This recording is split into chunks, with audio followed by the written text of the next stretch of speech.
Ok. Oh, yeah. Recuerden que cuando quieran opinar, comenten nomás, o sea, activen el micrófono porque yo no veo los mensajes mientras estoy presentando, ¿ya? Así que cualquier duda, consulta, aporte, conecten nomás el micrófono. A ver. Acá. Ya.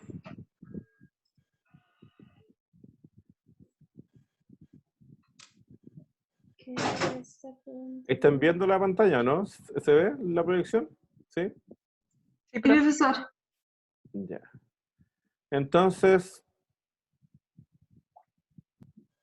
acá. Ah, profe, yo quería hacer una acotación porque ¿Sí? dentro del paper, en el... Espérame, déjame buscarlo.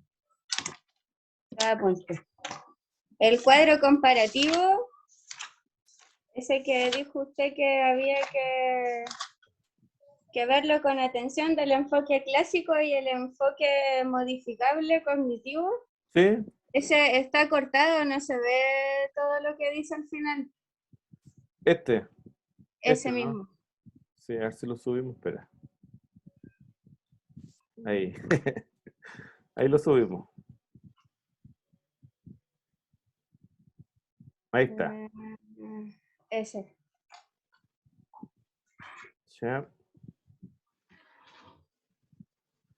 Bueno, todos nuestros autores, ¿cierto?, están dentro de este modelo, ¿cierto?, del enfoque de la modificación cognitiva.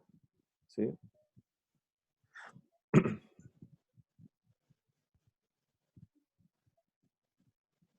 Faltaba el último punto. Ah, perfecto. El último que se veía, profesor, decía: ser humano construye su aprendizaje a través de la experiencia vivida. Ah, ya le falta uno entonces. No sé si... Aquí dice abajo, actitudes y ambientes activos modificantes, siendo capaz de interiorizar la información requerida. Ya, ese es el que nos faltaba. Ah, ya. Hoy día principalmente vamos a ver representaciones y simbolismo en las teorías de Bandura y también de Brunner, que se refiere a esta última parte acá de la parte del aspecto más activo y la interiorización de la información.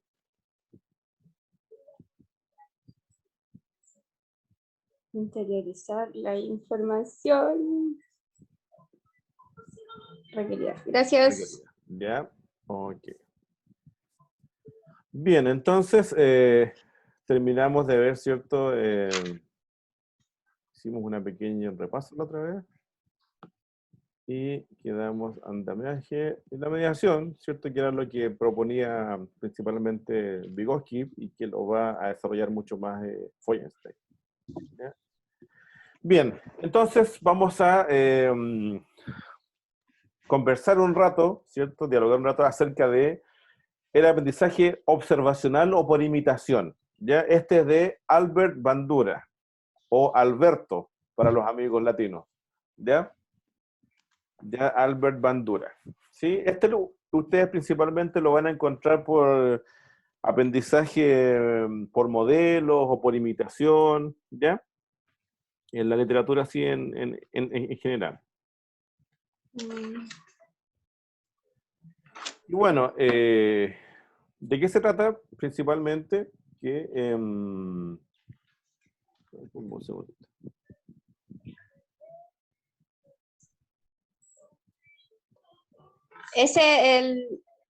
Dice, según el enfoque de socialización a través de modelos.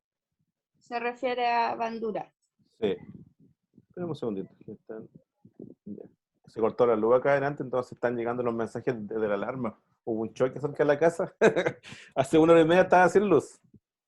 Así que, bien. Entonces, Bandura, ¿cierto? Va a desarrollar una teoría en donde, por un lado, recoge elementos del ambiente social, recoge elementos de las funciones cognitivas y también conceptualiza una participación activa de las personas a través de la observación, a través de la imitación y también a través de una acción, por así decirla, dramática frente a los modelos que tienen más cercanos. ¿Ya? Es decir, como dice ahí, ¿cierto? Sujetos que están dentro de un contexto social, no se olviden que el primer contexto social es la familia, ¿cierto? Por lo tanto, los primeros modelos de imitación, de actuación, van a ser el papá, la mamá, los abuelos, los tíos, la tía que hace el aseo en la casa, porque, por ejemplo, es decir, si ustedes se fijan, y sobre todo los que ya han tenido hijos, hay unas etapas en donde se actúa mucho. Se actúa hacia el papá o la mamá, o cuando salen, no sé, pues van al centro, los niños o niñas actúan que es el cajero del banco, o la señora que pasa la mercadería en el supermercado, y juegan a eso. Todos estos juegos son parte de este proceso de introyección activa, actuada, ¿cierto? A través de este aprendizaje por imitación de los modelos que están más cercanos, ¿sí? Por eso que Bandura dice que los aprendizajes por imitación adquieren sentido gracias a la cultura en donde se desenvuelven las personas. ¿Ah? Es decir, el aprendizaje por modelos se va a estructurar en función de aquellos modelos que tenemos cerca. ¿Ah? Y claro, esto obedece también a estas leyes que dice que los seres humanos nos vamos a parecer a aquellas personas que tenemos también más cerca. ¿Sí? Que es una ley de la psicología de la personalidad, que si nosotros nos vamos a África, a Centroáfrica, los primeros 5 años no nos vamos a parecer mucho, pero si estamos 10, 15 o 20 años, vamos a asimilar el lenguaje, vamos a asimilar la cultura y nos vamos a parecer mucho más en general a esas personas que tenemos cerca. ¿Ya? Por eso cuando ustedes tienen familiares que se van a vivir afuera y los ven después de 15 o 20 años, claro, son los mismos, pero son más parecidos también a las personas donde ellos están viviendo. ¿Ya? Ese fenómeno funciona así. Lo que plantea Bandura es que, claro, acá él lo propone desde la infancia, ¿cierto? De esta interacción. Por lo tanto, todo esto vicario, que es de observación, ¿sí? Que es de imitación, que es de identificar cuáles modelos para mí son importantes, ¿ya? Eso va a ser significativo. Va a ser significativo todo el componente cognitivo, porque no es una imitación al azar, no es que yo imite cualquier cosa nomás, sino que hay procesos más elaborados tras lo que yo imito, tras lo que sigo imitando y cuáles cosas no, por ejemplo, ¿sí? Tenemos también procesos autorregulatorios, que hablaremos de eso más adelante, y también autorreflexivos. Es decir, si se fijan, aparecen ya aquí algunas funciones internas, cognitivas, afectivas, en donde las personas desde la infancia vamos tomando ciertas decisiones. ¿Ah? No somos un ente pasivo, ¿cierto? Sino que somos personas que van descubriendo el mundo a través de las imitaciones y también a través de la corporalidad. Es porque se actúan estos modelos, pero además de esto, comenzamos los procesos de autorregulación. ¿Ah? Comenzamos a pensarnos también dentro de una lógica social. ¿Sí? ¿Por qué? Porque cuando la hija, por ejemplo, ve que la mamá llega del trabajo, supongamos que la mamá es profesora, llega al trabajo y se pone a corregir pruebas, y ella se pone al lado con una mesita y dice, yo corrijo pruebas, y imita a la mamá, está ejercitando un modelo, pero a la vez también ella se está percibiendo dentro de un rol que es distinto. ¿Ah? Eso es una autorreflexión, por ejemplo. ¿Sí? Es decir, el rol que actuamos nos permite también iniciar procesos de autorreflexión. ¿Ah? Obviamente una autorreflexión que tiene que ver con acercarnos de una u otra forma al rol, ¿cierto? Diferenciarnos. Es decir, ya no solamente soy hijo, también soy una persona que está ejerciendo un rol que es distinto, por ejemplo. ¿Sí? Lo que, claro, para nosotros ahora es como esperable que los niños y niñas piensen, ¿cierto? Decidan. Antes, no se olviden que hasta no hace mucho tiempo los niños no eran entes No, muy hay que sacar pensantes, esta chala. ¿ya? Sino que eran sujetos que existían, pero que tomaban casi conciencia de la adolescencia en adelante, ¿ya? Entonces podríamos decir que el proceso de autorregulación es como el autorreconocimiento del rol que ejerce. Exactamente, son las primeras aproximaciones a este autorreconocimiento. ¿Por qué? Porque Bandura, junto con Brunner, que es el que vamos a ver después, eh, permiten comprender cómo vamos visualizándonos en nuestro rol individual, pero también en un rol social.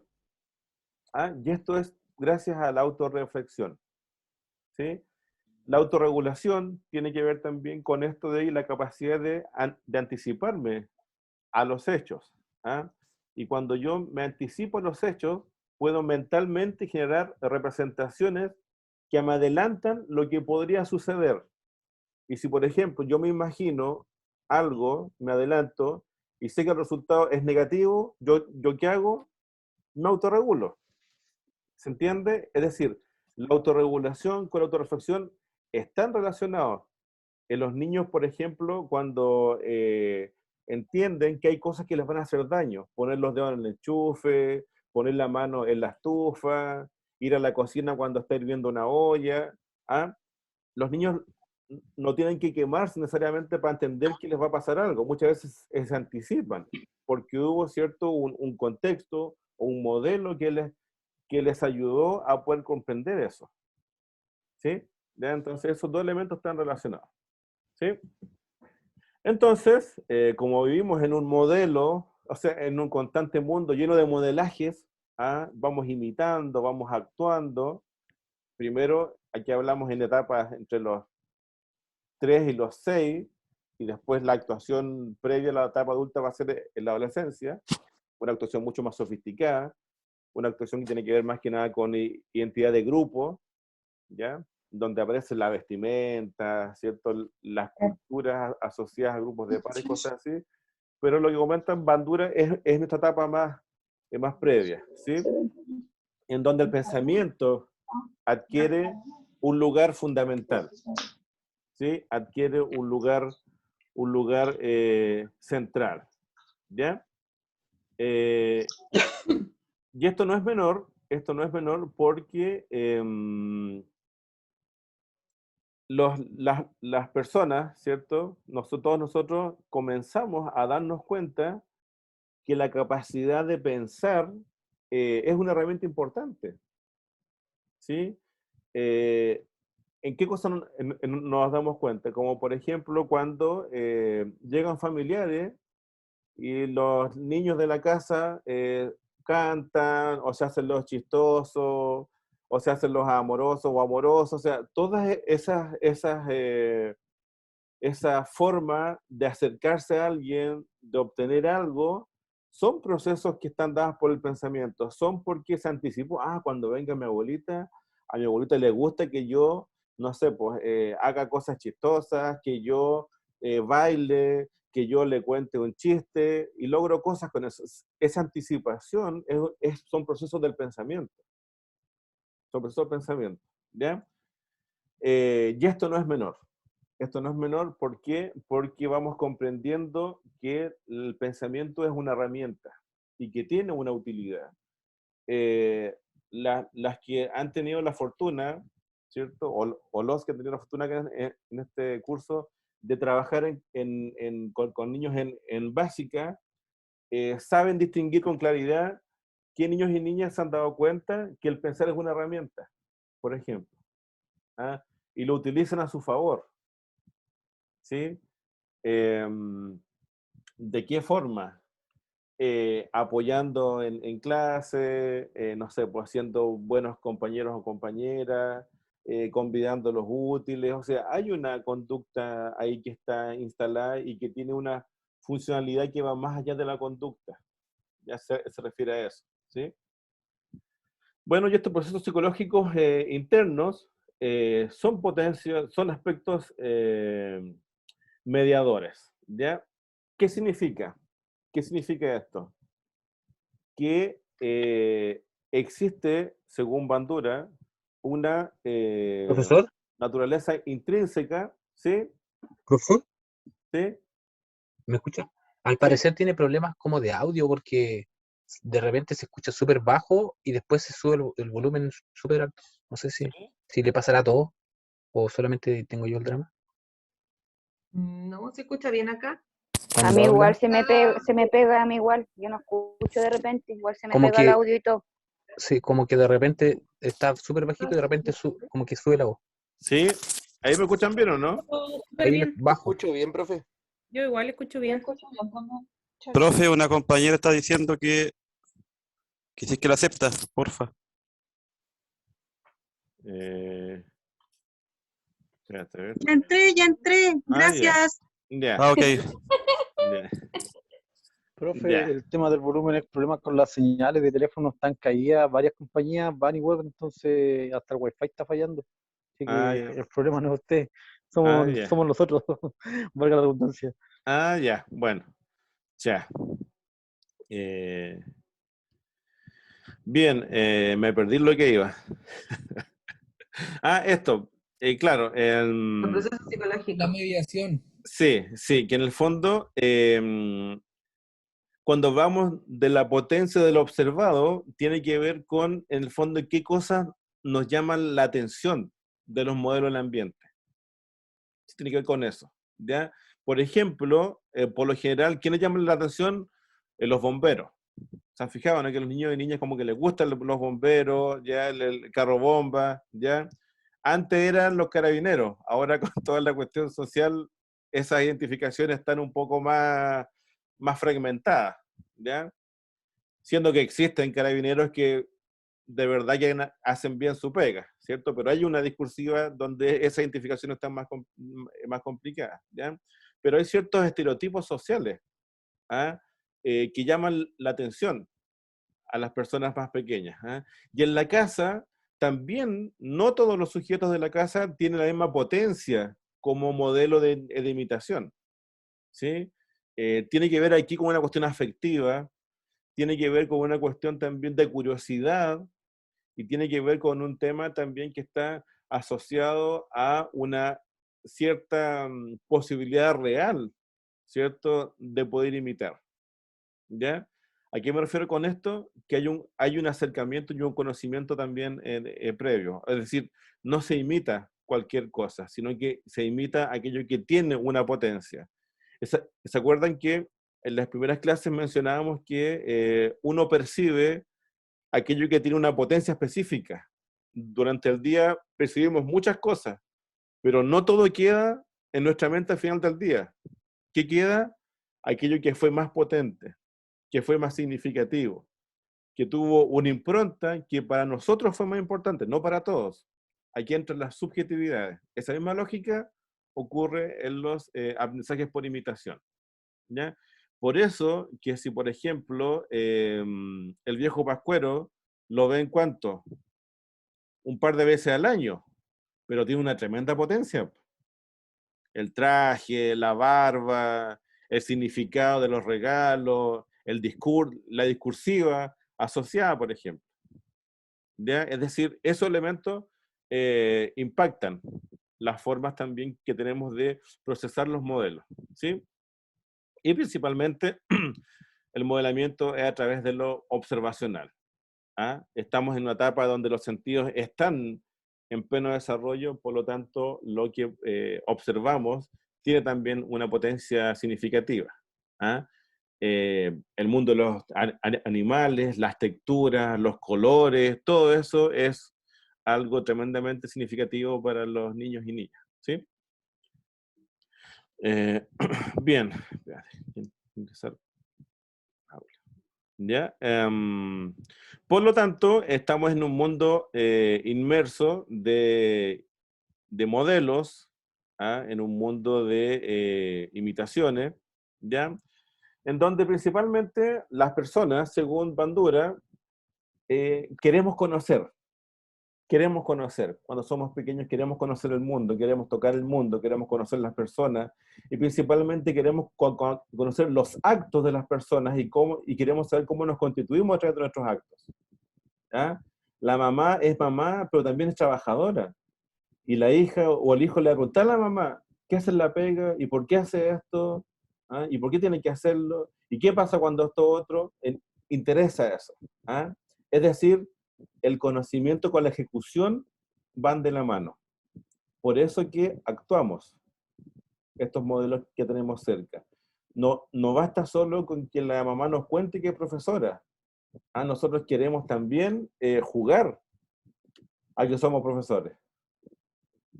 ¿Ah? Y si ustedes le ponen una sillita con unos muñecos y una pizarrita, va a ser pero el deleite máximo, porque además están haciendo lo que hace la mamá, o sea, ya hay una identificación también con una persona significativa.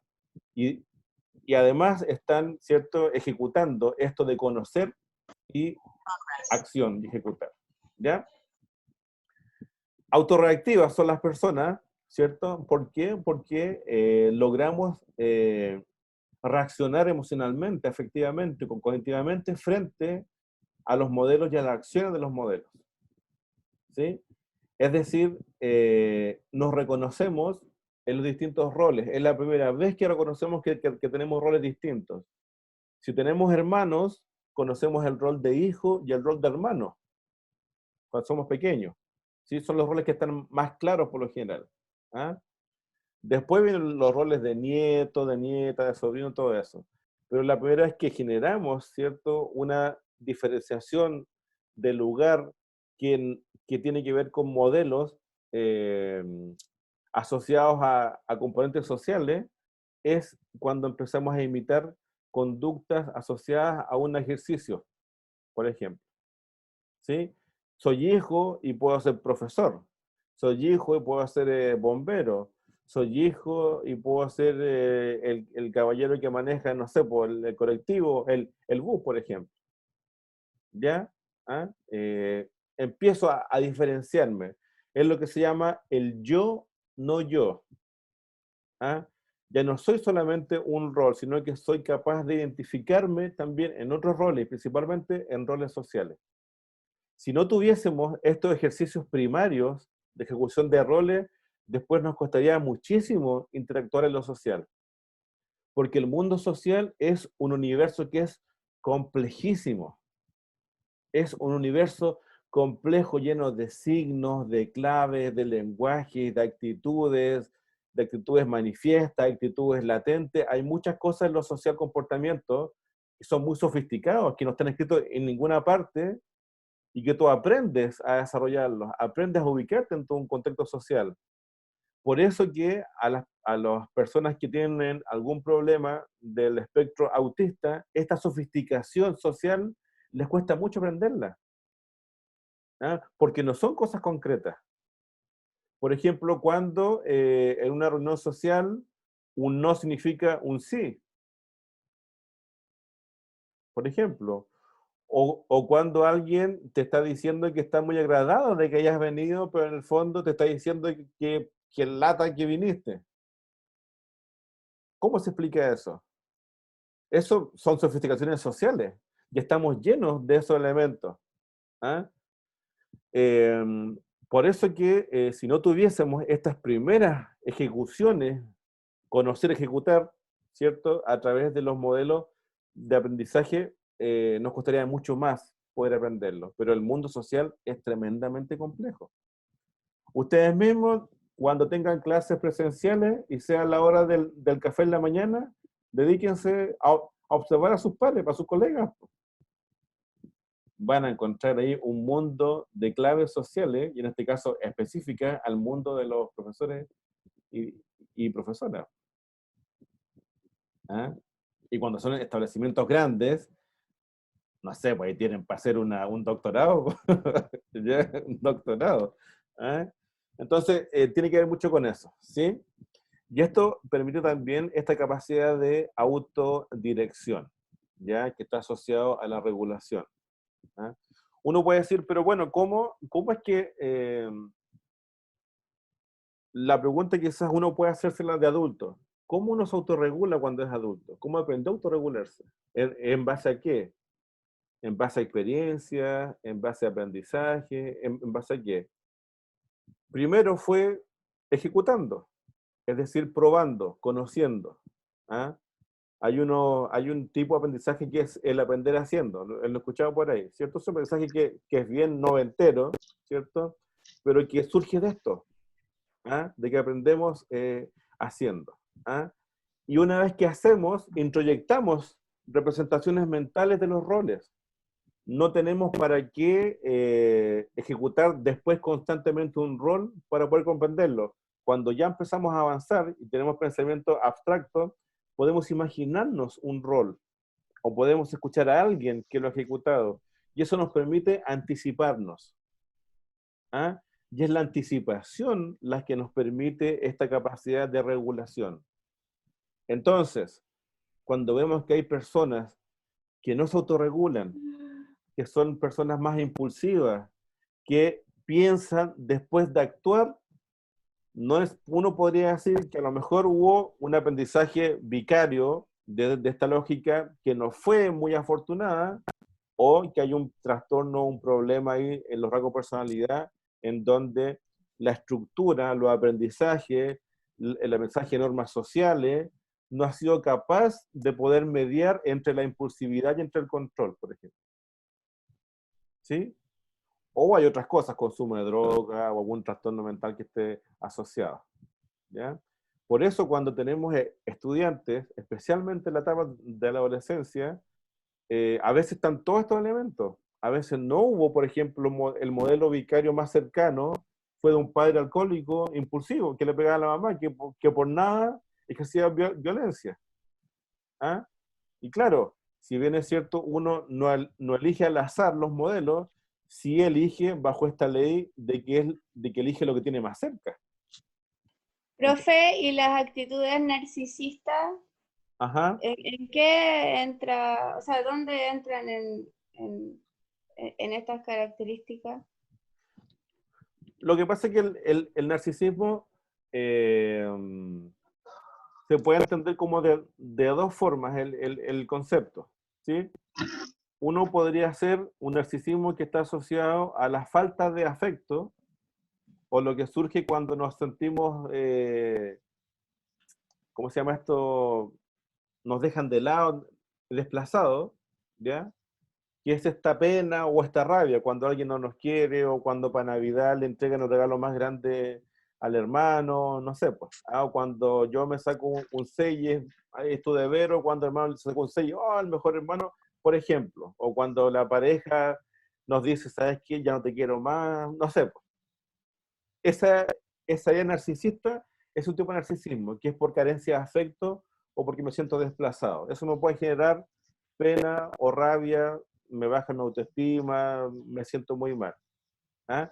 Y eso es lo más frecuente que encontramos en muchas personas, ¿cierto? En donde no hubo una contención afectiva, en donde si lo llevamos a esta teoría, los modelos del aprendizaje eran más bien racionales y no afectivos, por ejemplo. Entonces yo no incluyo el componente afectivo, que es fundamental, que es fundamental. Y el otro narcisismo es este narcisismo que tiene que ver con una construcción individual y social en donde yo me basto a mí mismo. ¿Qué dijiste? ¿Ya? En donde yo solamente me necesito a mí para satisfacer todas mis necesidades, ya sea intelectuales o ya sea también de placer físico o sexual.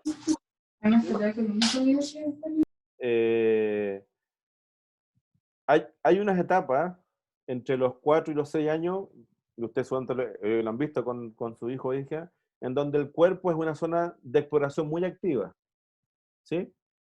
Donde las personas se tocan sus genitales, si van a la playa y le sacan el traje de baño, los niños y niñas son felices, corren, ¿ya? No hay nada negativo en eso, es un momento de exploración, ¿sí? de exploración de la corporalidad y de exploración de aquellas zonas más sensibles que son placenteras en su manipulación.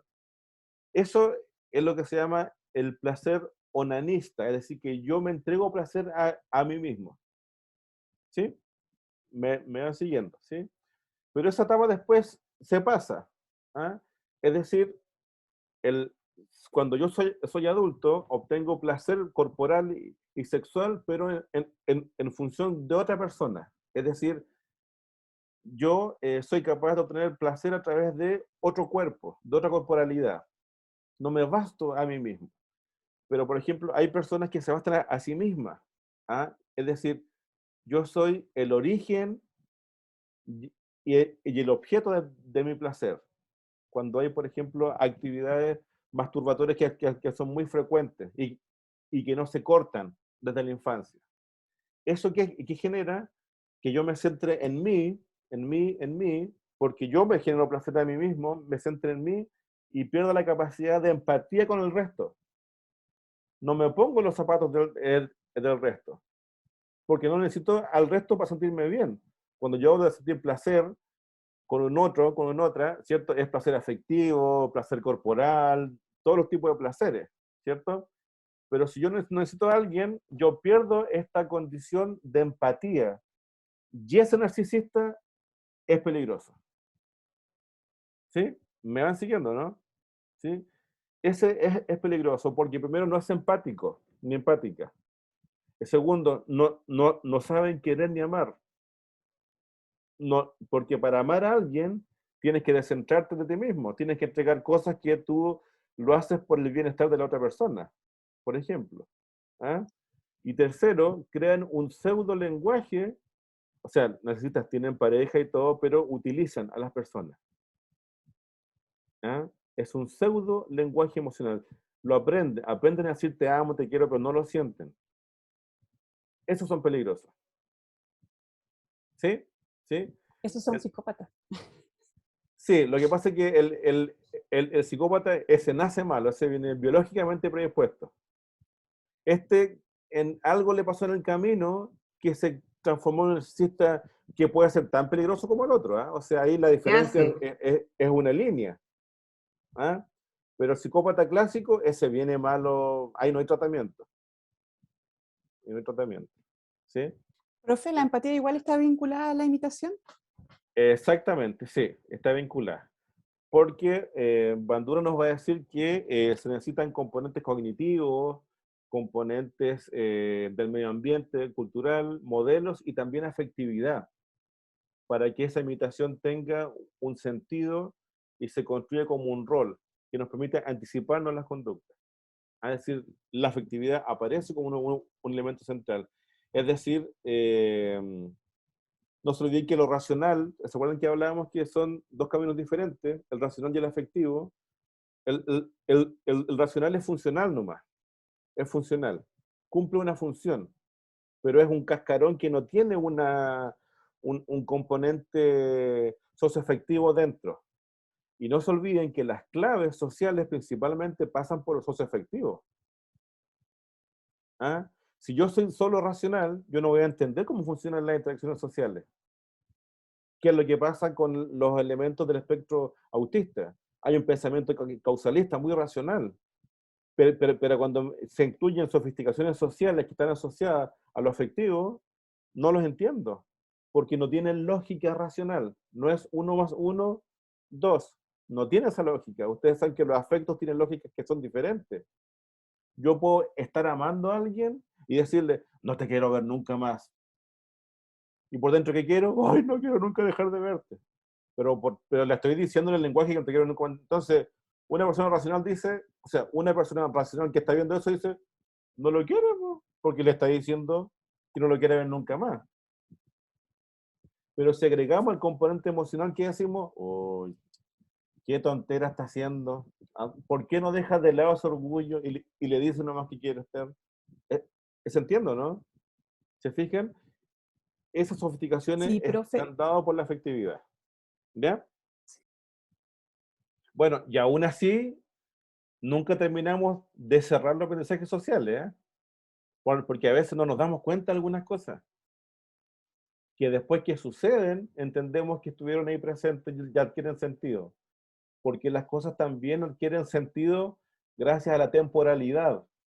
Uno no siempre entiende el hecho en el momento.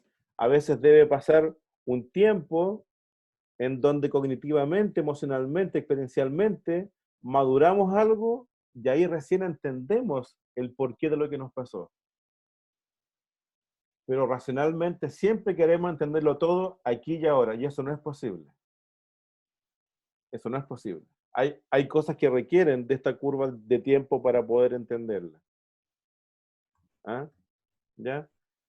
¿Qué es lo que pasa en la relación de pareja? Pues cuando hay problemas, es que arreglemos al tiro, es que no quiero quedar mal. Y que dice la pareja, espérate, si mañana conversamos y vamos a estar bien. Chuta, son tiempos diferentes, pues son tiempos afectivos. ¿Ya? Entonces, don Bandura, ¿cierto?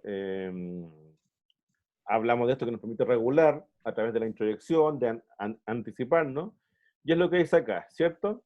Puedo anticiparme porque acciones simbólicas es cuando yo me imagino lo que puede pasar. Ah, o sea que si yo robo, la gente se va a la cárcel, no se juega a policías y ladrones. Yo soy policía, yo soy ladrón, vamos jugando a eso. Y este juego, insisto, conocer, ejecutar, ¿cierto? Este juego va implementando contenidos que después me sirven para anticiparme a las situaciones, ¿ya? Eso es lo que se llama representación simbólica, que no tengo que ejecutar después para poder entender, ¿sí? Bueno, entonces, la conducta estaría mediada por el contexto social, ¿cierto? Que son nuestros modelos de aprendizaje, primero en la casa, después en el jardín, en lo social, en la escuela, en el mundo del trabajo, va aumentando todo esto. Los procesos de pensamiento, esto de que somos capaces de ir reflexionando a través del rol, ¿ah? Aparece la empatía, ¿cierto? Los elementos del afecto. La motivación, vamos a elegir modelos que nos motivan, principalmente, y si no, bueno, lo que está a mano. La afectividad que hemos mencionado, que no es solo racional, sino que hay un componente afectivo de base. Ya hemos visto en todos los autores, ¿ah? ¿Cierto? Que el aprendizaje tiene un componente afectivo central.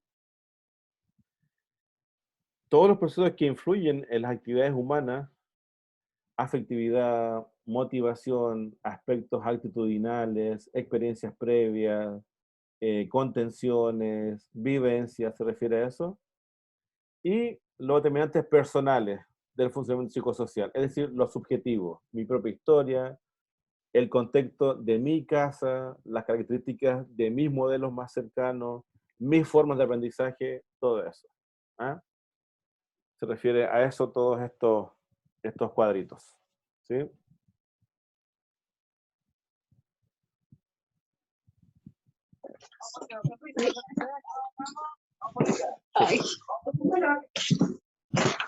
¿Ya? Así que quizás... ¿Te agotaste? ¿Está bien? Yo creo que esta es muy grande, ¿cierto? Depende, pero esta Es que esta se ocupa en suelta. esta es mami. Mejor apagamos el micrófono porque si no, ¿qué cosas salen ahí? Mejor apáguelo, profe. Sí. Ay, ya, chuta. ¿Ya? Bien. Ahí. ¿Están copiando eso, parece, o no? Sí, estamos copiando. Ah, ya. Lo dejo ahí por mí. Entonces, mientras copian, lo central de Bandura es que los niños y niñas están dentro de un contexto social, que es la casa, donde hay un modelo de aprendizaje que se imitan, donde el conocimiento pasa por la ejecución, por actuar, aprender haciendo, ¿cierto? Y este aprender haciendo va introyectando recursos cognitivos, que son imágenes, que son símbolos, de actuación de roles. ¿Ah? Y esto me permite generar escenarios eventuales donde me anticipo, ¿cierto?, a las situaciones. Eso es en lo central, ¿ya? El tema de Bandura, ¿sí? Profesor, una consulta. ¿Sí? Sí, ¿y de qué edad estamos hablando primero? Y luego, esa es la primera pregunta, ¿hasta qué, digamos, qué rango etario? Y la Ajá. segunda sería si nosotros vamos generando estos procesos en forma más sofisticada a medida que pasa el tiempo, ¿no? Exactamente. Mira, en cuanto a edad, es básicamente de que empieza a aparecer el lenguaje, ¿sí? Porque el lenguaje es un instrumento que me permite la ejecución del rol. ¿Ah? Entonces, unos dicen que es desde los 3 hasta los 6, otros desde los 2, principalmente de que los niños y niñas empiezan a utilizar como el lenguaje como una herramienta. ¿Ah? No solo es la actuación, sino que es porque ellos van diciendo. No sé si ustedes lo han visto cuando juegan, por ejemplo, al cajero o al banco, ellos van actuando, pero van diciendo lo que van haciendo. Páseme el cheque, páseme la cosa, páseme la plata. Ah, ¿cuánto lleva? Son 2.000 pesos.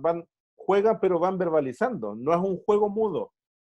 ¿Ah? Entonces, desde que aparece el lenguaje como un instrumento de ejecución del rol, hasta los 6.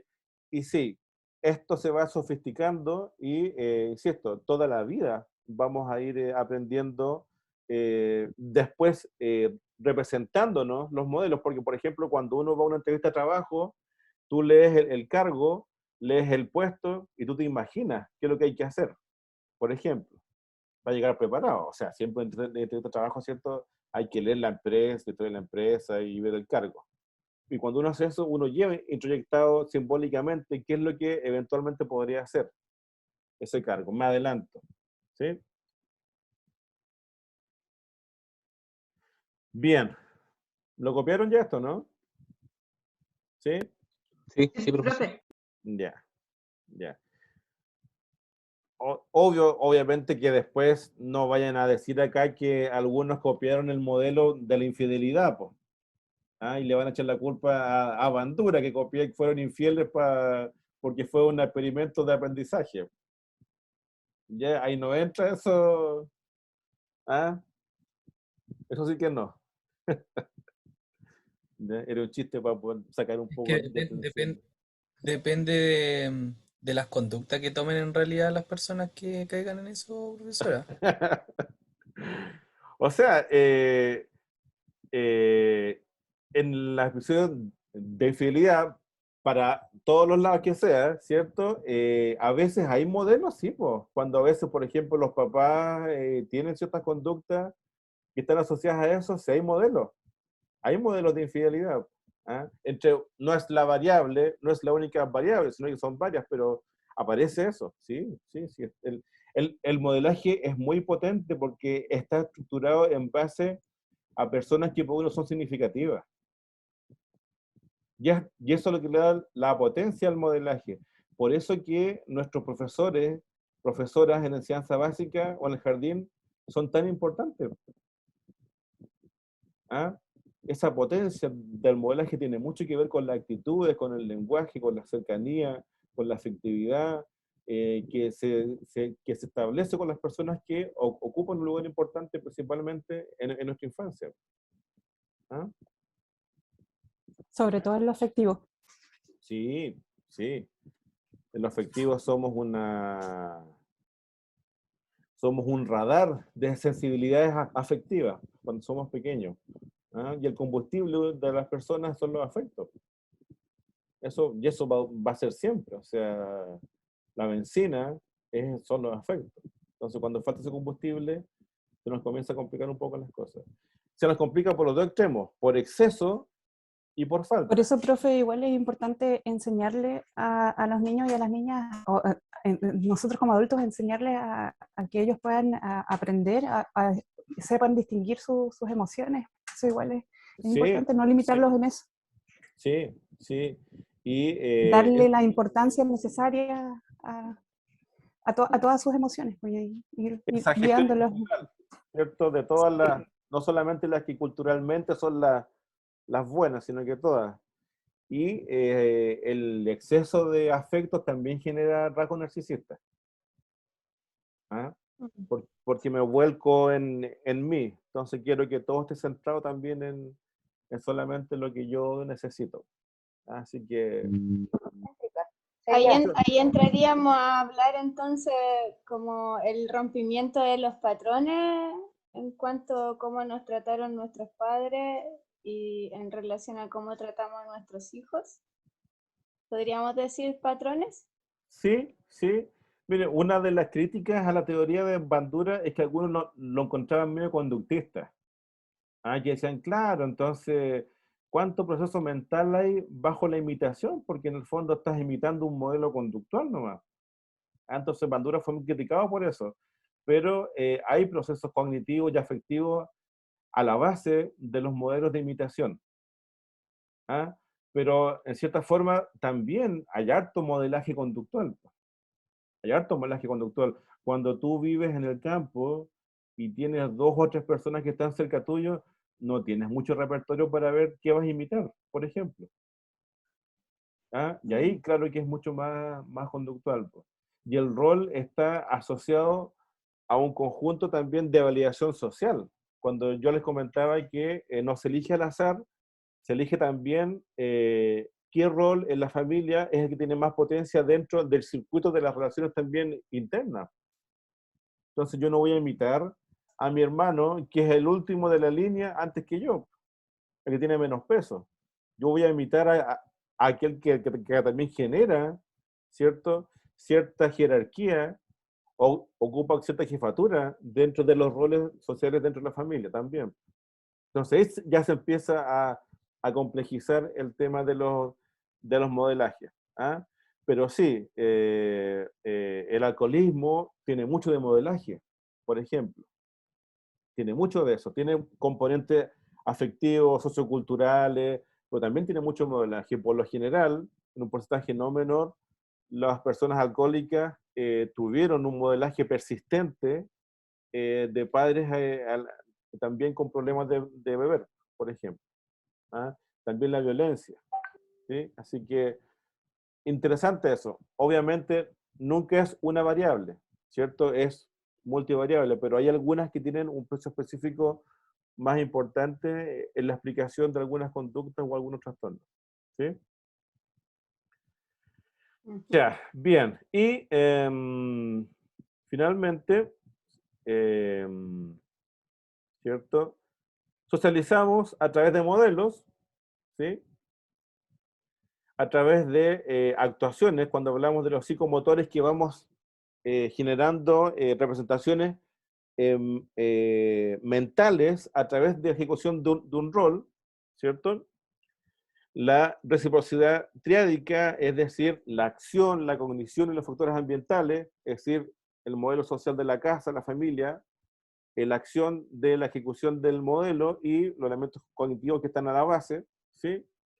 Y una alta actividad afectiva y cognitiva. Es decir, afectos y cogniciones nuevamente aparecen, ¿cierto?, como elementos tremendamente significativos.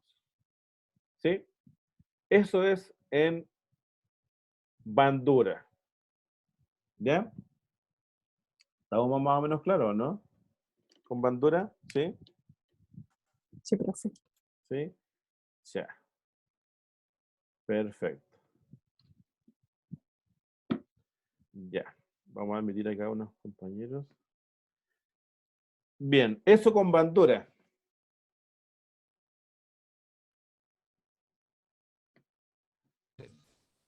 ¿Qué pasa con Brunner? Constructivismo simbólico. Si Bandura, ¿cierto?, hablaba de que somos capaces de anticiparnos a través de la introducción de roles, ¿cierto? Brunner ya empieza a decir, ojo, que los seres humanos, el lenguaje es fundamental, ¿sí? Y el lenguaje es una construcción simbólica, ¿ya? Son signos que pertenecen a una cultura, son el envoltorio histórico, como decía también Vygotsky, ¿cierto? El lenguaje, si uno escucha el lenguaje de una comunidad, de una persona, es un envoltorio histórico, identitario, ¿cierto? De una comunidad o de una persona, ¿ya? Para este caballero, entonces, ¿sí?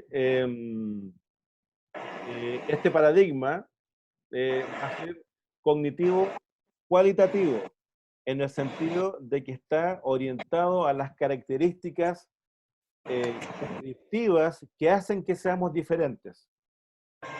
¿sí? Se refiere principalmente a eso, ¿ya? Profesor, ¿esto es de Brunner? De Brunner. De Brunner. ¿Ya? De Brunner, ¿ya? Por lo tanto, se centra en cómo Aprendizaje. construimos modelos mentales.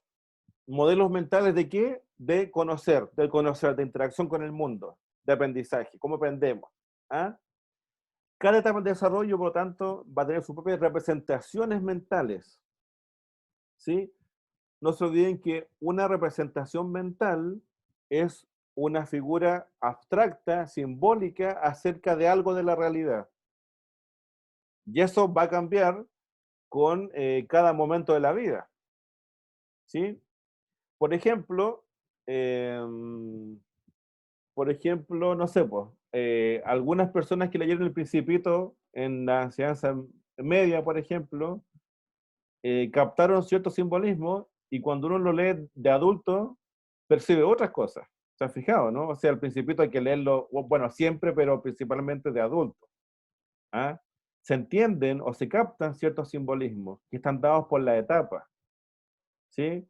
Cuando ustedes escuchen alguna canción, una canción que fue importante en su adolescencia, por ejemplo, representa ese momento de la adolescencia, representa ese grupo de amigos, de amigas, esa vez que se les fue la mano con el trago, no sé, pues, representa muchas cosas esa canción, ¿sí?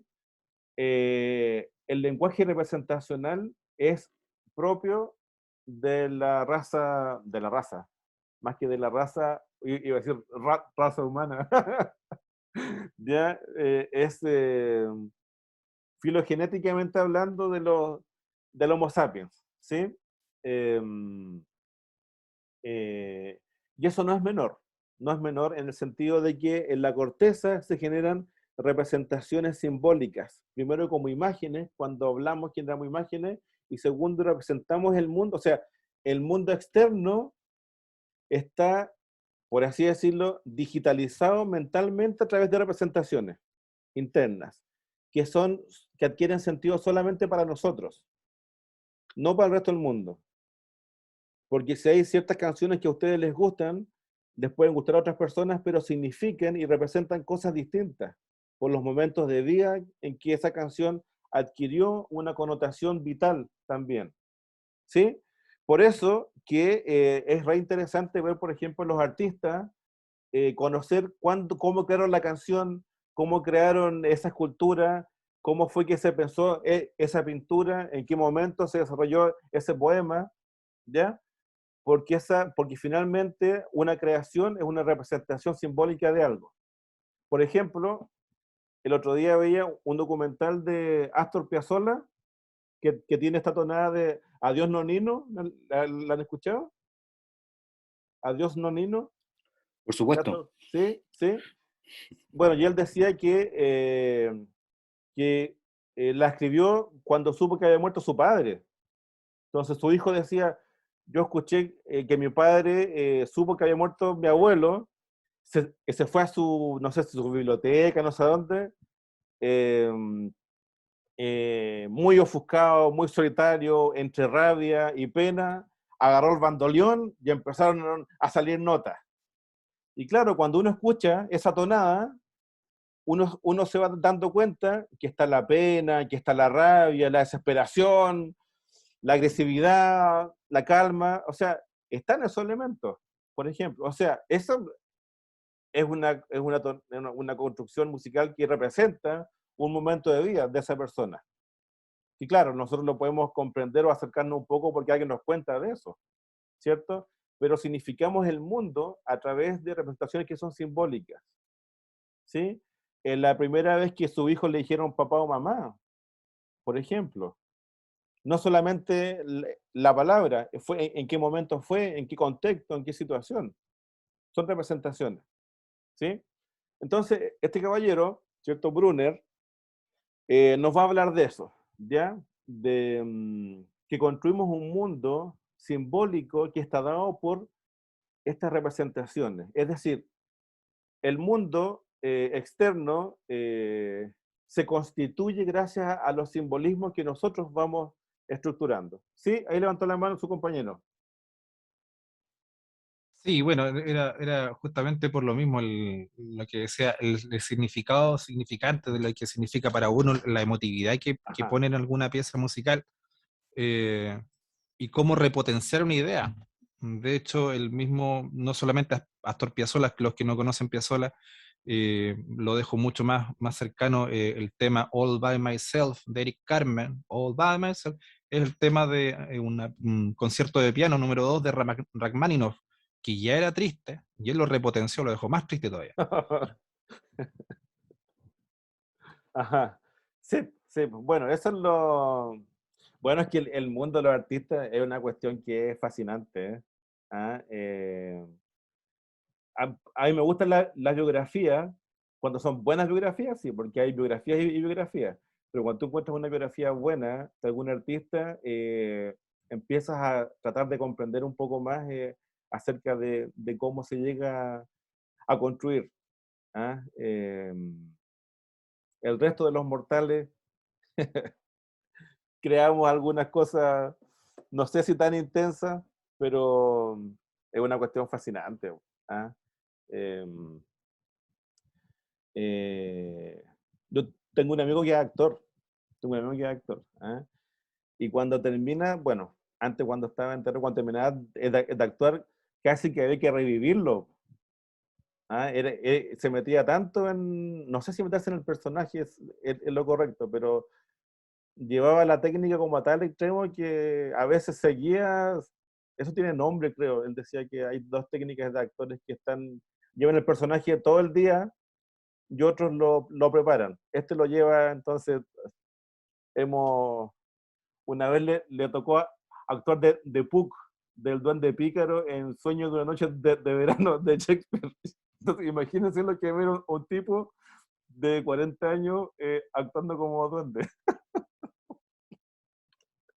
Ya, pero bueno.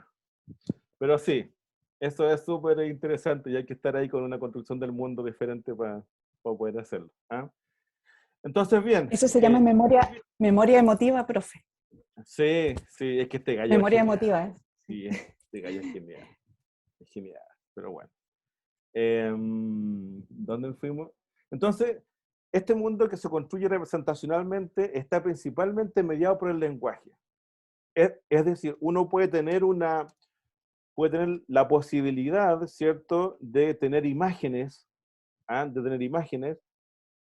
de vivenciar, pero no siempre la vivencia tiene la pausa que permite unir la imagen y sensaciones con lenguaje.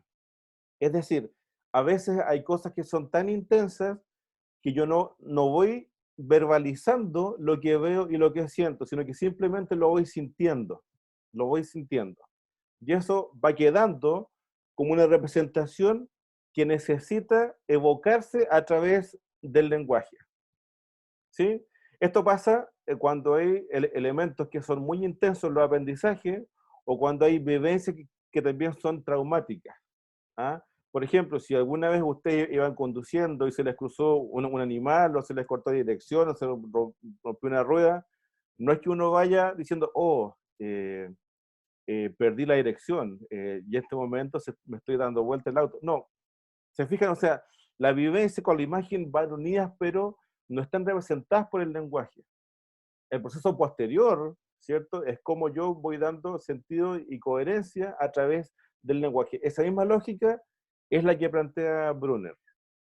¿Ah? Es decir, el lenguaje va a ser el medio por el cual la representación va a adquirir la connotación de real frente a un otro y también va a ser introyectada como algo comprendido por el sujeto. Sin lenguaje son solo imágenes y sensaciones. Con lenguaje es una representación ubicable en el tiempo, por ejemplo, en el espacio, ¿ya? Profe, disculpe, ¿podría ¿Sí? repetirlo? Se escuchó cortado. ¿El lenguaje qué es lo que va a hacer, digamos? ¿Lo podría repetir, por favor? El lenguaje permite dar sentido y representatividad a algo. ¿Por qué? Porque en el fondo hablo de este lenguaje social. porque yo establezco el lenguaje sin verbalizarlo. Yo puedo pensar, ¿cierto? Puedo pensar las cosas. Uno cuando camina, uno siempre va pensando, ¿sí? Ese es un lenguaje. Brunner hablaba de este lenguaje social, de expresar frente a un otro algo. ¿Ah? Profe, Expresar, sí, imágenes y sensaciones que al tomar el envoltorio del lenguaje adquieren un sentido, pero, como decía Vygotsky, sentido a través de la interacción también con un otro, es decir, de forma activa. ¿Sí? profe, Marcelo dice que si es que lo puede dejar entrar, porfa. Espera, a ver. ¿De Carly fuera? Sí, Marcelo escribió en el grupo. Ahí está. Ahí está. ¿Ya? Eso. Por lo tanto,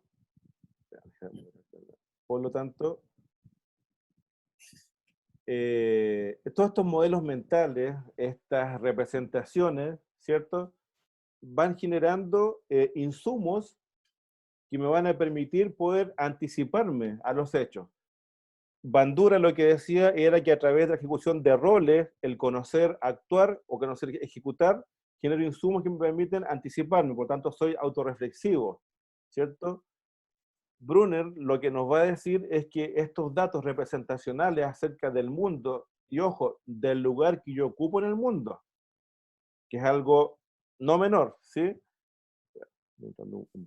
¿Ya? Eso me permite también anticiparme, ¿ya? Crear una virtualidad mental, por así decirlo, ¿sí? Por lo tanto, es lo que nos permite ir más allá de la información aparente, es decir, nos permite ir a conocer o acercarnos al contenido latente de las cosas, ¿sí? No se olviden, la racionalidad es un discurso que es causalista, ¿ya? Si pasa esto, ocurre esto otro. Tiene cierta lógica. El discurso afectivo no tiene esta lógica. ¿Ah? Yo puedo estar diciéndole a alguien que odio a esa persona y puedo estar amando a esa persona.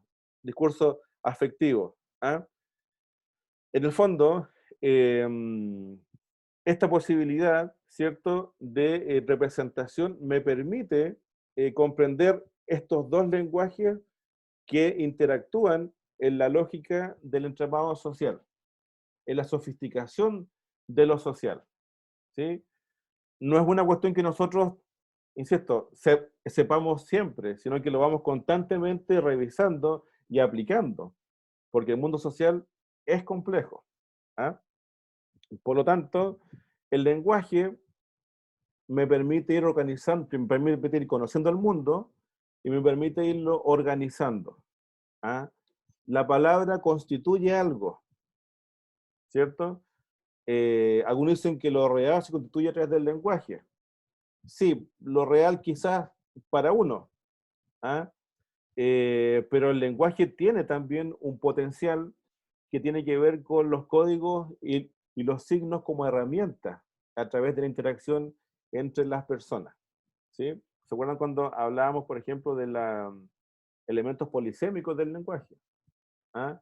Eso es simplemente esta sofisticación de la palabra, ¿sí? Cuando es perro, de perro cuadrúpedo, y cuando es perro de alguien que tiene un espíritu negro, por ejemplo. ¿Ya? ¿Ya? Esa sofisticación está dada principalmente por la posibilidad simbólica, ¿cierto?, que le damos al lenguaje dependiendo del contexto. ¿Sí? Y bueno, este desarrollo cognitivo está ligado, sin duda, a los componentes e instrumentos de la cultura. ¿Ah? ¿Por qué? Porque el lenguaje representa la cultura, y si el lenguaje es lo que nos permite darle sentido a la representación simbólica, simbolizamos elementos de la cultura, ¿sí? Por lo tanto, el pluralismo cultural nos permite diversidad de lugares, es decir, nos permitiría un pluralismo obtener distintas representaciones con distintas miradas también, es decir, empezamos a movilizarnos, no utilizamos un solo lugar, sino que podemos generar diversidades, ojalá no polaridades, sino que diversidades, ¿ya? Que que a la vez es un entrenamiento cultural, ¿sí? Y este entrenamiento cultural está dado también por otros integrantes, por la familia, por los docentes, las docentes, los signos del lenguaje, y son los andamios, que estos andamios nos van a acompañar en un proceso más crítico, y este andamio se retira cuando ya introyectamos los simbolismos que nos permiten poder interactuar y comprender el mundo. Pero una interacción y una comprensión que nunca está cerrada, que nunca está cerrada. ¿Ah? Brunner lo planteaba en educación como la forma en que, como una teoría epistemológica en el fondo, cómo se construye el conocimiento a través de las cogniciones y los simbolismos, ¿sí? Pero este proceso va a estar siempre ejecutándose, va a ser siempre dinámico, y uno nunca lo va a terminar de cerrar, ¿sí? Eso entonces con Brunner, ¿ya? Bien, entonces, dudas, consultas, aportes, cuestionamientos, dubitaciones, ¿ya? Profesor, ¿Sí? con respecto se menciona mucho lo del lenguaje en Brunner, me llama la atención si ese lenguaje tiene que ver no solamente con signos de escritura, sino que con imágenes, con otro tipo de representaciones. Sí, lo que pasa es que la Porque representación el lenguaje, sí, la representación en el fondo, en su estado puro, es imagen más sensaciones. Es una representación, imagen y sensaciones, ¿sí? Por lo tanto, esta imagen tiene una potencia que es lo que hace que sea representable, o sea, que quede cognitivamente dando vueltas, ¿cierto? Y las sensaciones son afectivas y son corporales. ¿Ah? Pero esos elementos, para que estén ligados y que ocupen un lugar en lo social o en mi propia historia, se ligan a través de la posibilidad de verbalización. En este caso, el lenguaje, según Brunner, principalmente tiene que ver con la ligación que le da el lenguaje. Entonces, por ejemplo, no sé, pues cuando, a ver, típico caso en donde los papás salen a trabajar y dejan cámara y contratan a una nana nueva, ¿cierto? Y ven que este hijo llora en las noches, está más inquieto, está diferente, ¿sí? Supongamos que tiene un año y medio, casi 2 años, entonces tiene ciertas palabras, pero no tiene todavía la posibilidad de expresarlo. Hasta que la mamá o el papá dicen algo pasa, ven las cámaras y ven que la nana lo hace amarreaba, por ejemplo. Entonces ya, ¿qué pasa?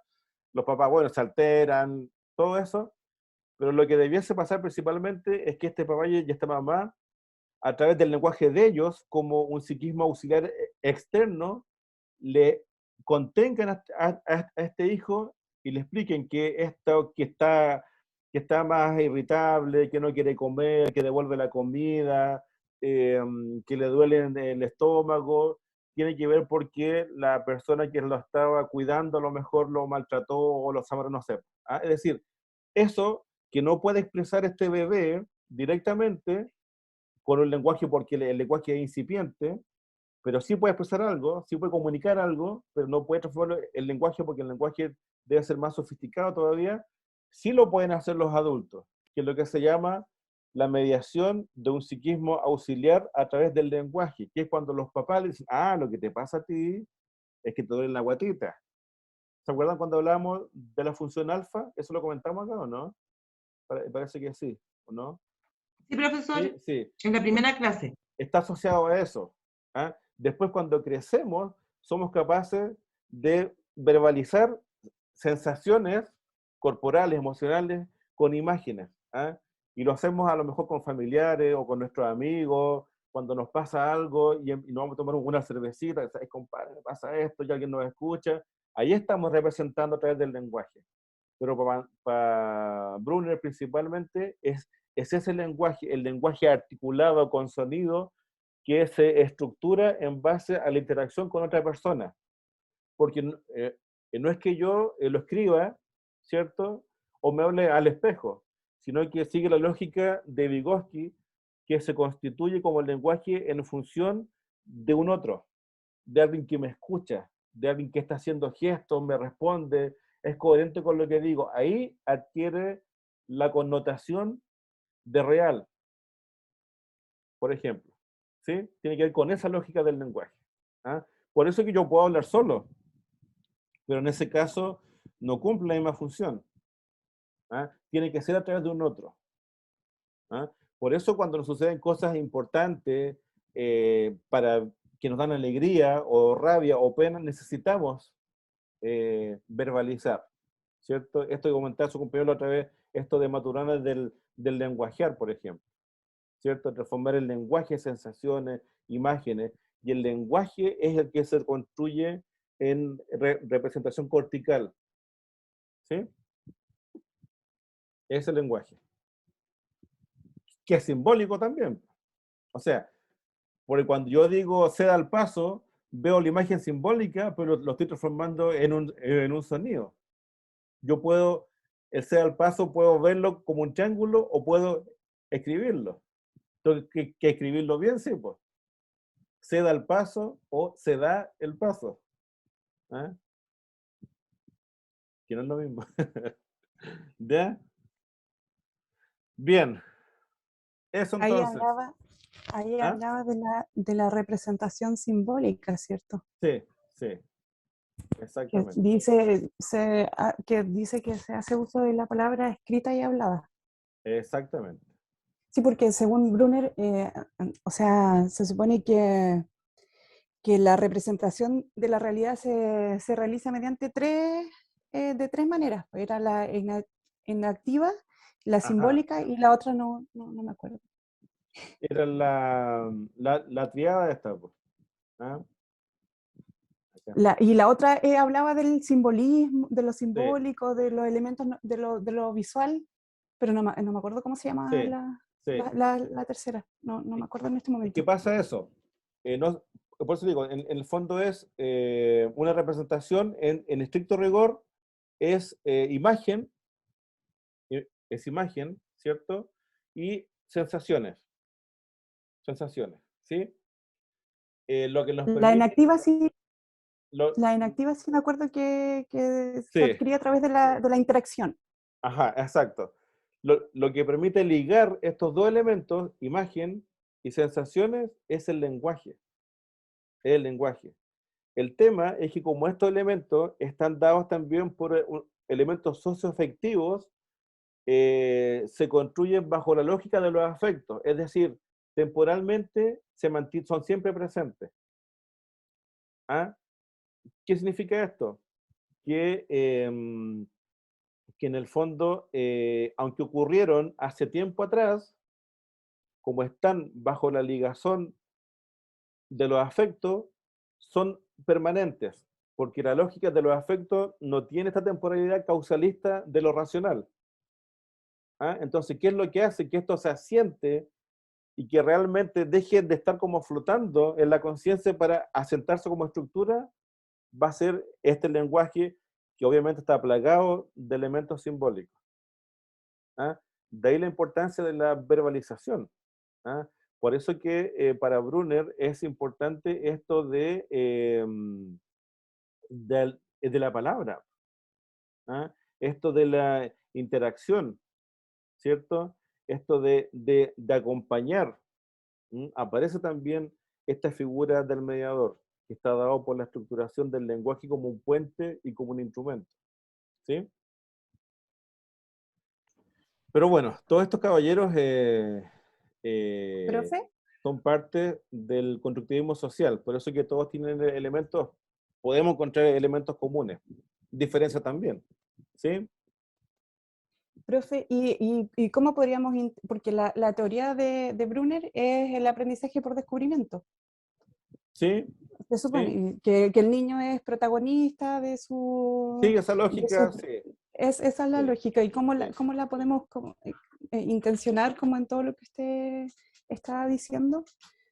Mira, ahí lo importante es como primero ubicarnos con los autores, ¿cierto? Piaget es mucho más genético, ¿cierto? Teoría, algunos dicen que es una teoría epistemológico-genética del conocimiento. las etapas, todo el asunto. ¿A esto qué le faltaba? El componente social, sociocultural, que es lo que propone Vygotsky, ¿cierto?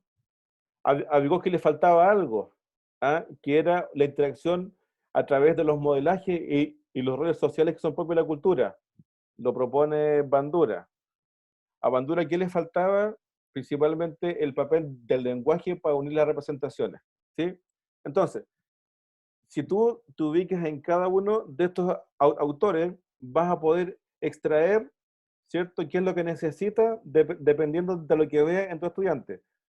Piaget va a ser importante porque él te va a decir más o menos qué aspectos deben estar presentes dependiendo de cada etapa de desarrollo, ¿cierto? Te va a decir, entre tal etapa y tal etapa, debería estar hablando, o estar en pensamiento abstracto, o ya puedes socializar todo esto. En Vygotsky se aprende a través de interacción con otros, ¿cierto? Entonces, cuando son temas complejos, la idea es que aprenda a través del grupo de pares, ¿cierto? Trabajos grupales, va por esa lógica. ¿Ah? La historia de los estudiantes, del lugar, todo eso tiene que ver con la cultura y con la interacción cultural. Aprendizaje activo, ¿por qué? Porque interactúo con otros, ¿cierto? Bandura, también recoge elementos de Piaget, pero tiene que ver más que nada con los roles, es decir, cómo, por ejemplo, damos herramientas de ciudadanía a nuestros estudiantes. Ahí Bandura es como súper interesante, ¿sí? Que tiene que ver con eso, con nuestros roles, con qué es lo que nosotros esperamos de nosotros, con qué es lo que espera el entorno, con esto de empezar a imaginarnos posibles escenarios. ¿Qué pasaría si, qué es ir a votar, por ejemplo? Bandura es bueno en eso, ¿sí? Y si ya queremos actuar sobre el lenguaje para construir realidades, ¿ah?, que no necesariamente son vivenciadas, podemos utilizar a Brunner, ¿sí? Es decir, por eso te digo que estos cuatro, si uno los tiene más o menos claro, tú puedes ir viendo, puedes ir sacando lo que necesites. Es como una despensa, ¿cierto? Según lo que quieres. Hay que ser ecléctico. Sí, iba a decir cocinar, pero cocinar en el buen estilo de la palabra, ¿cierto? En el buen estilo de la palabra, puedes sacar elementos de ahí, ¿ah?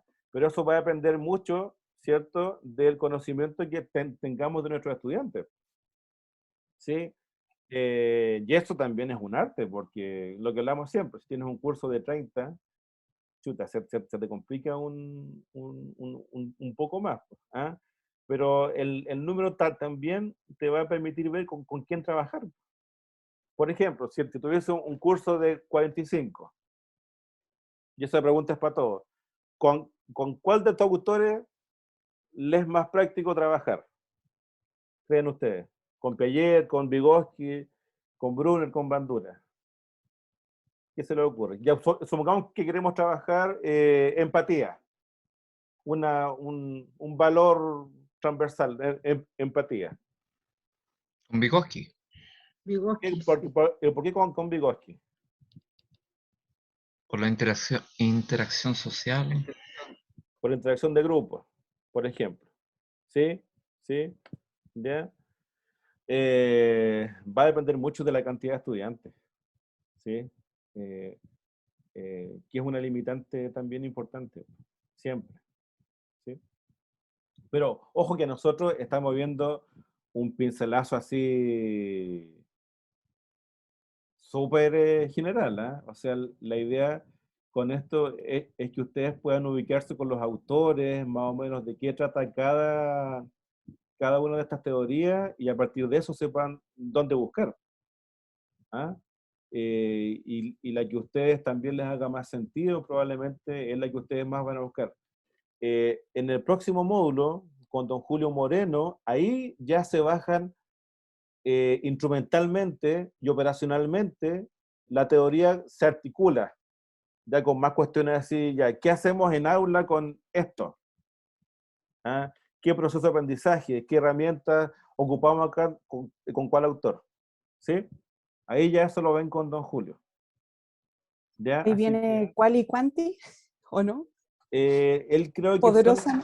él creo que tiene esto de estrategias pedagógicas, parece que el ramo de él. Sí, Estoy muy porque seguro. en metodología aparece, metodología se supone que viene harto quali y quanti, ¿o no? No, Sí, bueno, no sé.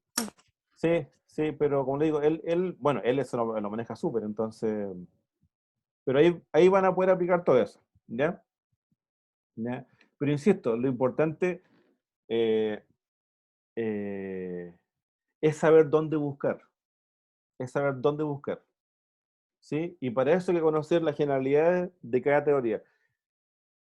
Hay varios más, ¿ah? Pero estos son como los más clásicos, o más que los clásicos, los que más se utilizan todavía dentro de la comprensión de los procesos y todo eso. ¿Sí? Nosotros, profe, utilizamos todos los autores, ¿Ve? una ¿Ve? mezcla de todos los autores, le incluimos hasta Montessori, todos los autores. Ajá, sí, no sé. Y todas las teorías, todas las metodologías, ya el Reggio Emilia, la triárquica, todo el cuento. Una mezcla de todo ahí para potenciar ahí a los niños y las niñas. Bueno, la experiencia va juntando conocimiento, pues, sí, eso también es lo interesante. ¿Se fija? Así que está bien utilizar hartas. Mientras más herramientas se tienen, disminuye la incertidumbre, baja la ansiedad y uno puede ser también más efectivo. ¿Ah? Cuando hay más de dónde echar mano. ¿Sí?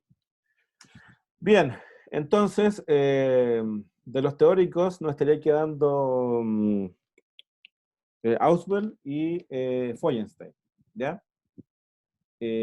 Porque nos quedan pocas clases, se nos pasaron rápido tenemos clases hasta el... Son 8 clases por módulo, ¿cierto? ¿Sí o no? Sí, profe. ¿Sí? Sí, son 8 clases. Son Sí, 8. tenemos clase hasta el 9 de octubre. ¿Cierto? A ver. Nos quedan... Quedan 3 con este sábado, profe. Chuta, ya. Ya. Así que, bien. Entonces, Profesor, ¿sí? profesor, le hago una consulta. Tengo una duda con respecto a el tema de las evaluaciones, ¿Sí? el tema del promedio final en su ramo, en su módulo de usted. ¿Cómo vamos a ver eso? Porque por lo que me di cuenta, usted, por ejemplo, va entregando la información, la materia, los contenidos, y de acuerdo a eso van haciendo las evaluaciones. Sí, sí. Fecha indicada, así como los otros módulos que dicen ya tal fecha hay prueba, tal fecha se hace entrega ese trabajo. Entonces esa es como mi duda, ¿cuánto más o menos evaluaciones van a hacer en este ramo? Y eso es más o menos cómo vamos a ser evaluados finalmente en este módulo. Sí, mira, la primera evaluación ya la tenemos, que fue la de la monografía, ¿cierto? Eso ya es una nota. El sábado tenemos la segunda, que es grupal y que es con lo que hemos estado viendo, ¿ya? Yo les voy a poner un caso de algo que pasa en un curso, y ahí ustedes van a aplicar los distintos teóricos. Tiene que ver más que nada con eso, con comprensión de fenómenos, ¿ya? No es de aplicación de técnica, sino que en el fondo de comprender qué está pasando, va como por esa lógica, ¿ya? Y haremos por lo menos una evaluación más, pero mira, en el fondo, muchas veces cuando uno arma la fecha, se supone que tú pones la fecha de la prueba y deben estar algunos contenidos, ¿ya? Efectivamente, como comentan, yo lo que voy haciendo es que voy tratando de cerciorarme que los contenidos que están pasados y están comprendidos, luego de eso yo hago las evaluaciones, ¿ya?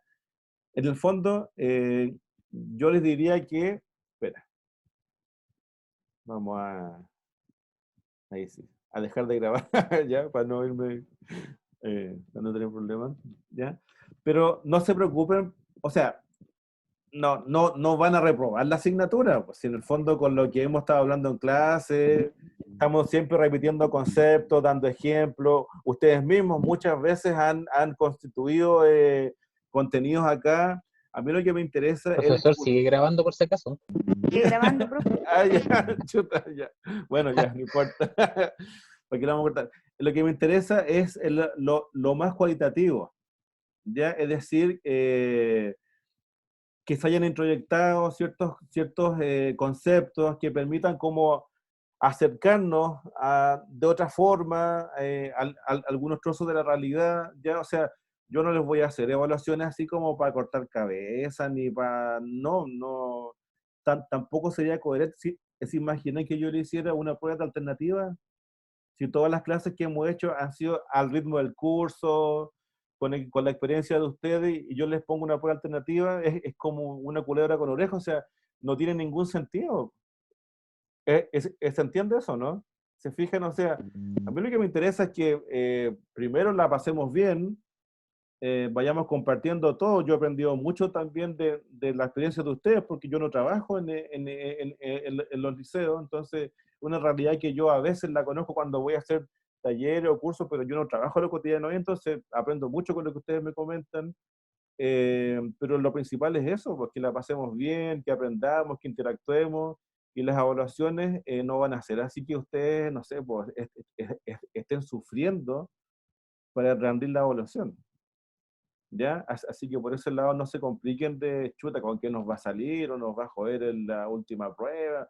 No, van a ser cosas que hemos visto, van a ser contenido que hemos revisado muchas veces, van a ser todas zonas de desarrollo próximo, nada así como lejano, ¿ya? Así que tranquilidad nomás. Yo sé que quizás una forma como esta a veces puede incomodar porque igual uno está acostumbrado a que esté todo bien calendarizado y con fecha, pero a mí en lo personal me tensiona un poco evaluar cuando hay contenidos que no están todavía introyectados.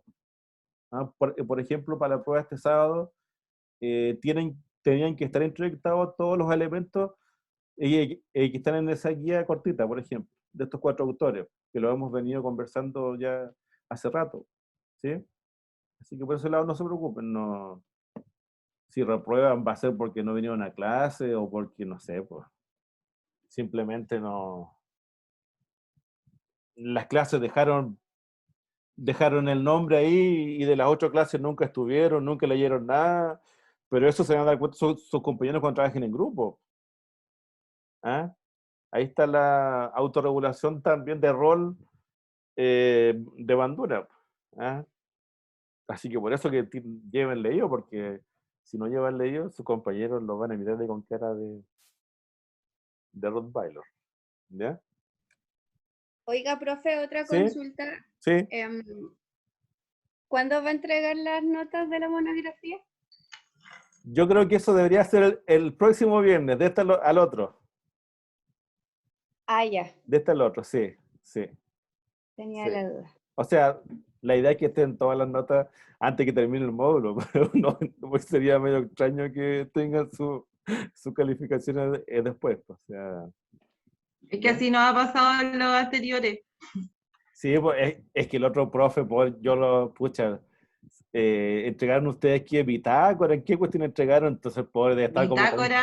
Bitácora, ensayo y examen con desarrollo. Imagínate, pues son cuántos, 60, multiplica esa cuestión por 4, por 5, chuta, no sé, pues. Se puso Profe, quedó con los ojos cuadrados. Sí. Y un ensayo en el examen. Como 5 ensayos. Chuta, no, eso es súper complicado. Ah. Así que no, por eso vamos a hacer las próximas oraciones grupales, ya para poder evaluar también con más calma. Profesor, es decir, las 3 evaluaciones que quedan son grupales, ¿cierto? Son grupales, sí. Ups. Profe, disculpe, yo acá, en ese caso usted habló de una que era de a 2, ¿sí? ¿En pareja? ¿No? No, son grupales, sí. Ah, ya. Sí. Todos Profe, grupales. ¿De 5 personas creo que dijo? Sí, 5 o 6, sí. ¿Usted va a dar los grupos, profe? Sí, van a ser aleatorios. O sea, los da el mismo día. Exactamente. Ahí el Zoom el que genera la ruleta. ¿Ah? Deja la ruleta. Tengo un grupo de 10, ¿se puede o no? No, sí, yo pensé que van a ser de 5 o 6, máximo 6. ¿Ah? Vale, profe, gracias. Oye, lo otro que les comentaba al inicio de la clase, los que no han respondido la encuesta de evaluación de los docentes de los módulos anteriores, que lo hagan, por favor. ¿Ya? Estamos listos. Sí. ¿Ya? Ahí el compañero les envió al WhatsApp, me parece mucho, la dirección de la encuesta. Así que para que las puedan responder sus profesores anteriores. A ver. A ver. Cecilia y José, sus profes del módulo anterior. ¿Ya? Para que los evalúen, que es un insumo importante para la universidad también. ¿Ya? Lo más objetivo posible, me dijo la señora Jenner. Así que, para que lo envíen. ¿Ya? Y bueno, eso sería entonces, pues ya no sé si hay más dudas, comentarios. ¿Se va entendiendo, no? Sí. Sí, profesor, Cuénteme. estaba pensando, estaba leyendo que el lenguaje es importante para la interacción social. Ajá. Entonces, ¿qué pasa con esos niños o niñas mudas, que son mudos? Es complicado porque a veces los papás en primera infancia no saben que son sordos Ajá. y pasan 1 o 2 años. Hoy el Exactamente. niño no... ¿Qué le pasa? Y ¿Qué le pasa? Que no aprende.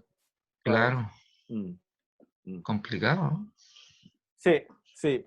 O sea, en ese caso no hay un lenguaje verbal, ¿cierto? Pero sí hay un lenguaje que les permite poder interactuar, pero que se representa diferente, porque no todos son capaces de leer el lenguaje de señas, por ejemplo. ¿Ah? Entonces ahí Claro. sí hay un obstáculo, en donde es más complejo poder acceder a la representación del lenguaje de señas, porque los pares que comprenden ese lenguaje son menos. ¿Ah? Por eso que ahí quizás es interesante.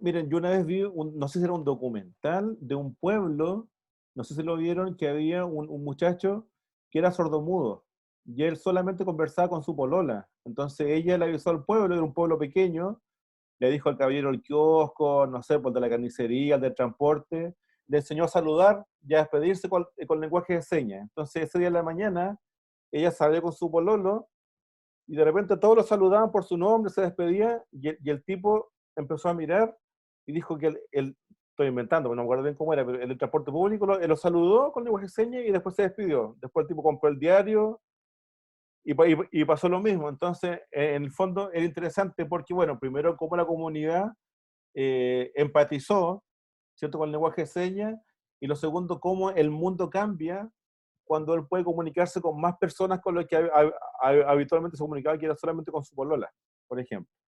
¿Ya? O sea, ese impacto no es menor. No es menor. Que ojo, no significa que los que no somos sordomudos tenemos mejor comunicación y más personas con quien comunicarnos. Ah, no es lo mismo. O sea, no significa eso. ¿Sí? ¿Estamos claros con eso, no? ¿Sí?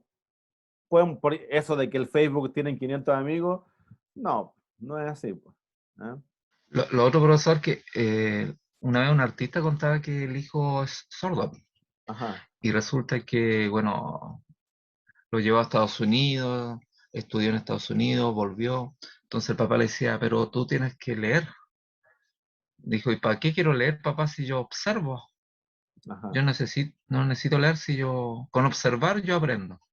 Ajá. Claro, porque como es partido sordo, bueno, después le pusieron ¿cómo se llama esto? Un artefacto para escuchar, un dispositivo. Ajá. Y claro, por la observación ellos se van dando cuenta de las cosas. Sí, la observación se desarrolla más cuando no está el lenguaje, se desarrolla más la observación. ¿Ah? Y esto se descubrió, o no sé si se descubrió, pero se complementó con estudios neurológicos en perros, que se descubrió que los perros observan el lado izquierdo, que es el lado izquierdo de la cara, que es el lado que representa con más intensidad las emociones. Entonces saben leerte, pero los perros no miran a otros perros, sino que miran a los seres humanos. Pero eso saben cuando están con pena o cuando están con rabia o están alegres, saben identificar esos elementos a través solamente de la observación, por ejemplo. Entonces, si un perro puede Entonces, hacerlo, imagínate lo que podría llegar a ser una persona entrenada en observar, po, ¿sí? o sea, profe, el perro te mira de lado y te mira con pena. Lo que pasa es que el perro tiene una capacidad más amplia, o sea, el espectro es más amplio, es más amplio, pero él te mira el lado así, pues, te mira al lado izquierdo. ¿Ah? Ahí está con su perro, pues. Pregúntele que... Es que por eso lo veo, me queda mirando a veces de una forma así como de reojo. Sí, sí, no, sí, los perros, y lo otro es que los perros saben identificar palabras. ¿Ah? Saben, por ejemplo, decirle, obedece, entienden, si usted le dice, deje la pelota encima de la mesa, o deje la pelota afuera de la puerta. Los perros son capaces de entenderlo. Está en el entrenamiento, pero son capaces de entender frases. Antes se pensaba que solamente eran los tonos de la voz, cuando era con rabia o cuando era una voz más dulce. Ahora se sabe que los perros entienden frases. Un perro bien entrenado, usted le puede decir, no sé, tráigame el oso amarillo, y el perro trae el oso amarillo. Tráigame el oso rojo, y el perro le va a traer el oso rojo. ¿Ah? Así que ahí tienen que ver quién se echa la culpa, si el entrenador o el perro el que no... Chiquillo, mi perro le va a cantar. No, eso es súper interesante igual, ¿ya? Bien, eso entonces, ¿ya? Así es que nos veremos el sábado, ¿sí? La actividad ya comienza desde las 11, así que vamos a estar desde las 9 hasta las 10:20, creo, más o menos, para que después tomen un cafecito y después ya empecemos a trabajar en grupo, ¿ya? Mauricio, cuéntenos. Ya, profesor, buenas tardes, buenas noches por ahí. Yo estoy preocupado por el tema de la evaluación, como le había comentado la semana pasada, me quedan 2 sábados que todavía no puedo asistir y yo le comentaba que estoy en un sector rural y por temas de salud de mi viejo no, me es imposible. Y escuchando su descripción de evaluación para la próxima semana que va a ser esto, la evaluación en este caso grupal, no sé cómo yo lo podría hacer, porque bueno, en dificultades en lo individual no tengo ninguna, pero como los tiempos son acotados, no sé cómo lo podría hacer o qué debería hacer. Pero en el fondo el problema suyo es por la conexión, ¿o no? ¿Qué es lo que le complica ahí más? Justamente la conexión, estoy sin servicios en el sector rural, los días Ya. sábados. Ya. ¿Y los otros días de semana? No, hoy día, por ejemplo, los miércoles no tengo ningún de estos inconvenientes. Ya, ya. No sé Mire, cómo lo que podemos hacer es que escríbame a mi correo, ¿ya? Como para yo tener ok. un respaldo de la evaluación diferencial, ¿ya? Y hay otras personas más que les pasa lo mismo. O están similar. Entonces vamos a dejar un día miércoles en la noche para hacer las evaluaciones. Ya, perfecto. Yo le envío ¿Ya? entonces ahora, le voy a ¿Ya? enviar un Porque yo correo, se lo voy a llegar a... yo lo puedo pedir, pero necesito un respaldo de por qué se hace una excepción, pero es comprensible, así que no hay problema en eso. ¿Ya? Ya, profesor, agradecido. Esa era mi duda No, y no mi hay de qué. consulta y también mi Sí, no hay preocupación porque no problema, sabe no. usted las evaluaciones están determinadas y hay toda una pauta y hay que seguir. Entonces, Sí.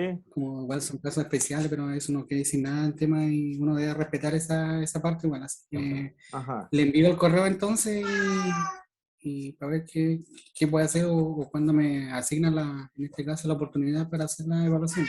Sí, no hay problema. Ahí lo conversamos. ¿Ya? Ya, profesor, agradecido de antemano, que tenga buen fin de semana por ahí, los compañeros, que le vaya bien igual. No, así le va a ir bien. Puros 7. Después voy a tener que justificar los 7. ¿Ah? Pero bueno. ¿Ah? Bueno, ahí don Julio les va a preguntar por todos estos autores, ¿ah? Así que la idea es que cuando les pregunte respondan bien, pues no vayan a estar mezclando Vygotsky con Bandura, ¿ah? Así que esté todo ahí bien clarito. ¿Ah? Pero bueno, ahora sí dejo de